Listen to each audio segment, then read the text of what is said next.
Well, good evening, everybody. Nice to see you all again. Welcome back to Christ the King. For those of you, if there's anybody here new that don't know me yet, my name is Jesse. We're glad you're here, and I'd love to meet you afterwards. We are in a series now where we're walking through the book of Jeremiah, and we're on the last two sermons, this one and next week, on the whole book of Jeremiah. And as we wrap up the sermon series, we're actually going to jump out of order a little bit. And that's because the passages we're going to look at are going to touch on what we would call mega themes, big mega themes that you find throughout the whole scriptures. This passage that we're going to look at today isn't just a mega theme that is found in the whole book of Jeremiah, but it's a mega theme that you find throughout all the whole Old Testament, the New Testament, all of history, and reaching through to our lives today. That's because it's a passage that's going to bring us into discussion about idols. The things that we worship, or to use less religious language, the things that we adore to give us what we want in life. So we're going to take a look at what that looks like for us. And to help us with this message, I am going to shamelessly borrow from one of my friends, a story from one of my friends who preached on idols as well. I'm borrowing with his permission about a Bible nerd story that he experienced that also gave him some pretty insightful points about idols. And my friend told a story one time of sitting in a seminary class, in an Old Testament Hebrew class. And unless you absolutely love Old Testament Hebrew, it was about as fun as you can imagine it would be. It was a pretty dry class. So you can imagine a professor standing up there, in the Hebrew, in this era, there are thousands of noun declensions. Thousands, I tell you. So they were sitting there, he was sitting there in that class, and he describes sort of being there, sort of not, learning enough material to pass the class. And, this is just sort of a dry Old Testament Hebrew class. They're walking through 2 Kings together. And then all of a sudden, the professor begins to riff on idols. He said, this passage is a good reminder of the different characteristics you find in idols in the ancient Near East. And he started to riff, he started to go at point 1, point 2. And by the time he was starting to get to point 3, my friend realized this is really, really, really good stuff. He opened his backpack, he rifled through his backpack, he pulled out his pencil and his notes. He started taking notes furiously because what this professor was saying was so good about not only how idols were presented and worshipped in the ancient Near East, but how relevant it was to us today, and how the same things that grab the hearts of the people in the ancient Near East to draw them to idols are many of the same things that draw our hearts away from God and the hearts of the people that we read about in the book of Jeremiah. And so the professor gave 9 points about idols. Because I went over last week, my sermon was a little long. I didn't hear any complaints, but thank you all for your grace. Because there's 9 points, I started this message by writing out all 9 points. And then I went back through the message, and I go, that's about 55 minutes of a sermon. So, no 55-minute sermon today. I'm going to email out to you all the 9 points. But today I'm just going to look at 2, which I think are probably pretty pertinent to all of us here in this room. Points that grab a hold of our hearts. Points that lead us away from God and to grab onto idols. Now, I don't know about you, but as I've read through the book of Jeremiah, I've read it a few times, and this past time as I'm reading through Jeremiah, I just sometimes find myself wanting to reach through the page, grab the people of Judah and be like, just leave the idols. What's so hard about it? You got idols that don't do anything for you, and you have a God who wants to bless you. These idols don't do anything, and if you don't turn to God, he will judge you, and judgment will come on the nation. What's the decision here? Why is it so hard? Why is it so hard to leave idols? I find myself saying that all the time as I read through the Old Testament. I say, silly Israelites. Just like the same way when I read through the disciples and they make mistakes with Jesus, I'm like, yeah, silly disciples. Of course, none of us ever make any of those mistakes at all. But as we look at this idea of idols and just these 2 points, but I'll as I email you those 9 points, we'll see that there's so much going on in the world of idolatry. So much in the world that draws our hearts, that grips a hold of us, that can easily draw us away from God and make this thing that where you're a reader and you think it's so obvious, just turn from idols, makes it really, really hard. Because we can see the grip that idols have on the hearts of the people of Judah and the same grip that they can have on us. So, today, two quick things that make idols attractive, and then one big consequence of idols as we look at this passage. So, the professor that my friend was sitting in, his name was David Hankey, if you ever want to look him up. The professor that he was sitting in his class, his name was Dr. Stewart. And Dr. Stewart defined idolatry as whatever your heart clings to or relies on for ultimate security, joy, and hope. Whatever your heart clings to or relies on for ultimate security, joy, and hope. And so while we look at these issues with classic idols in the Old Testament, I also want to think about how do these issues grab a hold of our own hearts and turn us in our own lives away from Yahweh. So, first thing, one of the things that you see as you read through the Old Testament and then the supporting documents around the Old Testament is that in the ancient Near East, idolatry was normative. So this is the first characteristic. Idolatry was normative. Idolatry was the common form of religion at the time. And without exception, if you had any sort of religious inclination and you lived in the ancient Near East, which is the time in history when we're reading, if you had any sort of religious inclination, then you had idols. It was just the normal way of operating if you lived in the ancient Near East. And we heard that spoken here when it was just read earlier in this passage in Jeremiah. It says this, Jeremiah is talking to the people, "Learn not the way of the nations, nor be dismayed at the signs of the heavens, because the nations are dismayed at them, for the customs of the people are vanity." So what Jeremiah is pointing out is that the norms, the fact that it's so normative, the people's all around you. And when you say people's all around you, it's not like Judah lived in one state and the peoples lived in another state. That certainly did happen sometimes. But the peoples were intermixed. And so these were literally their neighbors that they were interacting with. And so Jeremiah is saying that the customs and the norms of the people are normative. And because they're normal for all of your neighbors to do, that they can become powerful and attractive in your own lives. And so, for instance, if you lived in this time of Judah and you moved to a place and you wanted to know what it looked like to farm and to create a livelihood and to live a life in a certain place, you would probably go to your neighbors and you say, "Hey, what works for farming here? How do you grow crops and how can you produce a livelihood?" And if your neighbor was Canaanite, which many of the people probably had Canaanite neighbors, they might, first of all, when you ask them, "How do you grow crops?" the first thing they would show you would be how to make an offering to Baal. Or how do you make an offering to the Ashereth pole that's nearby? Before you ever thought about the agricultural process during this time, the first thing you would learn is about idols. That's just what the people did. And it's so interesting because as we lived in Cambodia, we saw the same thing happen all around us. They literally offered food to idols for crops. They offered food to idols for safe passage. They offered food to idols for all sorts of blessing in their lives. It was the normal thing that you would do in the ancient Near East at that time. It was the custom. It was the norm. It was doing what everyone else did. And that is immensely attractive. It's immensely attractive, especially for the people here in Judah. Now for us, we've mentioned this many times at this church, and that is we are all in a process of formation. We're all in the process of our hearts being changed, that none of us here are in a static place in terms of our hearts, because we're all actively being formed by something outside of us. It's like we're all in a river with a current. We're either rowing against the current to move in one direction, or you're floating down along with the current. None of us are static in terms of where our hearts are, because we're all being formed by something.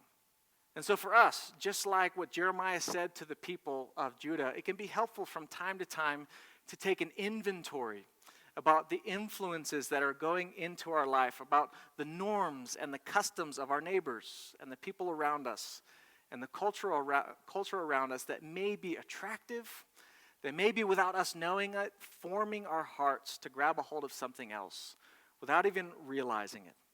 And in the end, it can be something that accidentally turns our hearts into grabbing hold of an idol, both with its benefits, perceived at least, and with its sacrifices. So, for instance, one of the highest and best goals of our present context is that we live into the authentic version and expression of our true selves, of how we feel we are, how we live into the completely self-actualized version of who we want to be. And not only do we get in touch with this self-actualized version of who we want to be, but we also want other people to recognize it. We want other people to celebrate it and condone it and walk along together with us. We want people to embrace our own self-actualization. And of course, there's all sorts of examples you can point to in our culture of this being a normative value of our neighbors and the people around us. The norm for our culture is accept yourself, love yourself, treat yourself. That's from Parks and Rec. Express yourself. It's highly attractive. Accept yourself, love yourself, treat yourself, express yourself. It's highly, highly attractive. Now, Jesus, on the other hand, calls us to die to ourselves. And it's not because we're not worth loving. It's not because we're not worth being accepted. It's not because we're not beautiful. In fact, quite the opposite. It's because God has placed so much value within us that when we die to ourselves, we make room for God to create in us who He created us to be. Dying to ourselves creates room for God to bring about full life within us that He has for us, and for us to live the best kind of life that we can know. That's the norms of our culture around us, our neighbors, versus the norms of the Scripture. Even norms that seem to be innocuous, and in many cases are. We always benefit, all of us, from taking a step back and taking an inventory of our personal lives and asking good questions about the quote-unquote customs of the people around us. So this affects the choices we might make for our kids' schooling or sports or how we spend our time, both during the week or on the weekends, or the things that we buy, or where we invest our time, our money, our energy. This affects all of these things in our lives. And scriptures always call us to ask these same questions. Like Jeremiah said here, follow not the customs of the people around you, for they are vanity. Now, what I'm not saying is all norms around us automatically lead us to idolatry, so that we should just all withdraw from society and just start a monastery and really not be in contact with anybody from the world. That's not at all what I'm saying.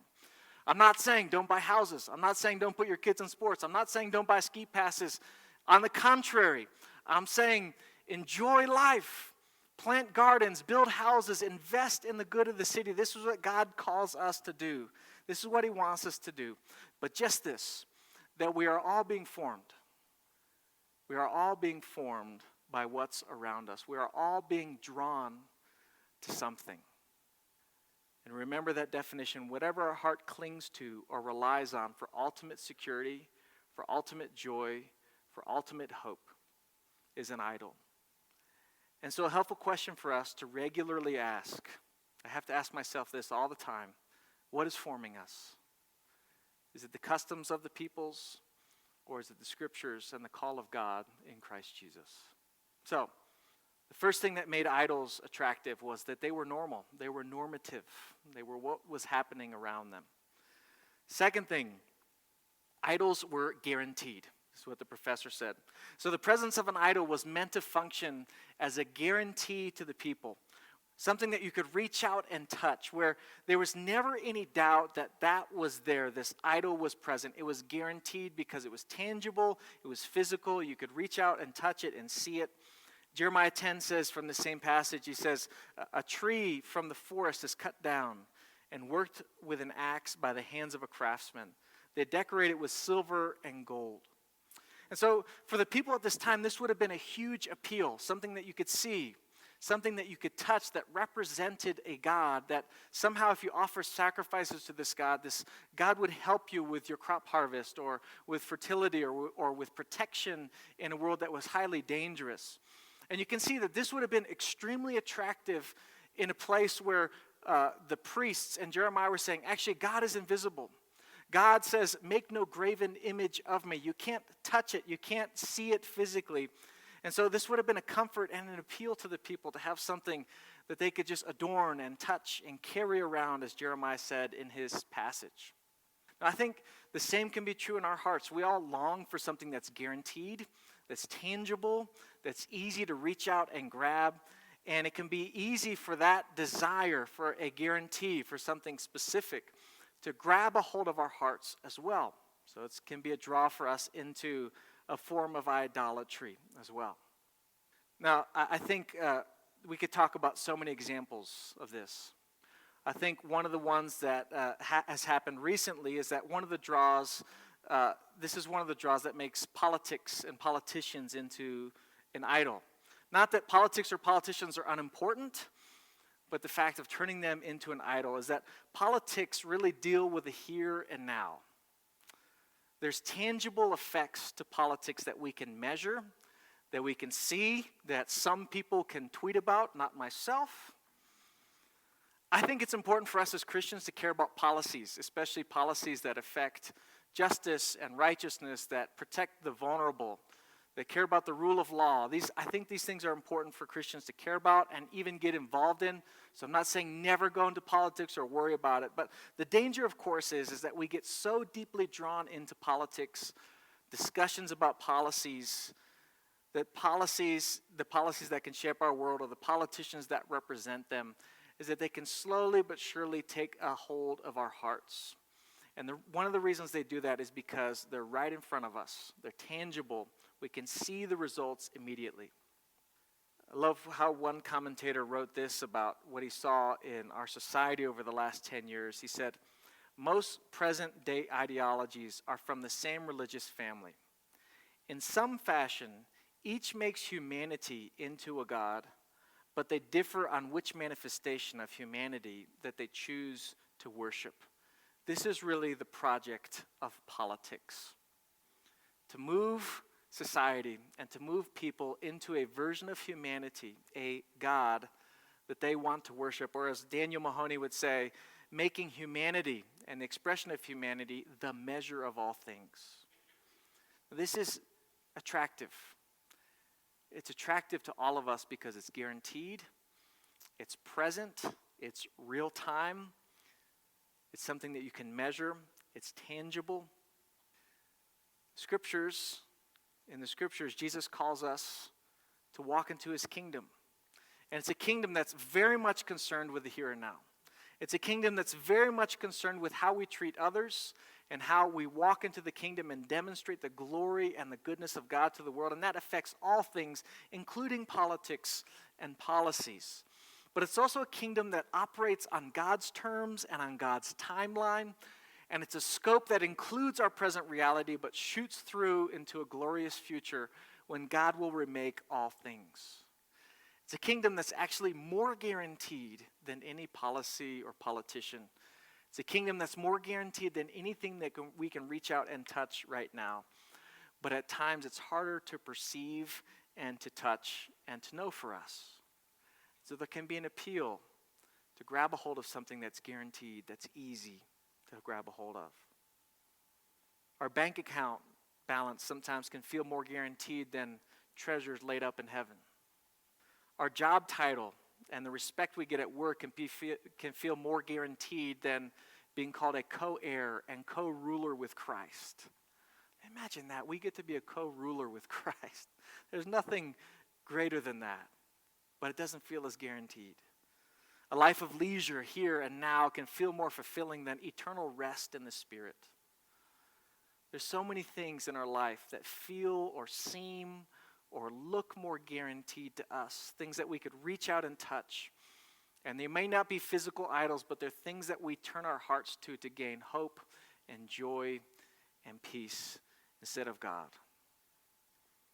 Idols are attractive because in some way they feel more guaranteed than what feels on offer from God. But God calls us to walk in faith and to yield to his timing and to his purposes. So 2 big appeals of idols. There's 7 more. Anybody want a 60-minute sermon? Okay. I'll email them out. 2 appeals of idols. They're normative. So what's happening is the water we swim in, and they're guaranteed we can touch them, we can grab them, we can hold them. These are the appeals of idols. Now, perhaps one of the most stinging challenges that the Bible gives us about idolatry and idols is not only do idols turn our hearts away from God and take us away from life together with Him, but as it said in Jeremiah chapter 2 and also in Psalm 115, it says, those who make idols, become like them. So do all who trust in them. So, not only do idols take us away from the source of life and lead us down paths that can be meaningless and vapid, but you also become what you adore. You become what you worship. So just a few examples of that. If for some reason you grow up and because of the pressures in how you grew up and the pressures on social media and the things that you see all around you, you might become someone that worships beauty. And if you're somebody that worships beauty and physical appearance, then what will happen is that you'll be obsessed with show and how you look on the outside. And then you'll become obsessed with hiding any and every single possible flaw about yourself and caring only about your appearance and judging others by their appearance. And if you can think about walking in that path for months and years, you can think about what that does to a soul. Or money. If you end up worshiping money, you become someone that's addicted to a transaction. You see people as more utilitarian or things as more utilitarian, and you're willing to compromise ethics as long as it meets a bottom line or you're in the green. And you judge people not by their worth, but what they're worth to you and how they can advance your financial position. When you worship money, you become like a heartless, cold machine looking for money. Or if you worship comfort and fun and leisure, where all of life is arranged with comfort and fun at the center, and of course, in right proportion, these are good things and gifts from God that He invites us into to enjoy recreation, but as an idol that they can change us if we worship these things. We become people that turn away from anything that's hard or uncomfortable or challenging. We don't engage with God when sacrifice is required. We shape the message of Jesus Christ and the message of the Scriptures to fit what's comfortable and fun and easy to us. And we aren't really willing to walk with Jesus the way He calls us to at times, because He sometimes calls us to a hard and uncomfortable path. When you worship idols, you become like what you worship. Now, we all have things that tug on our hearts.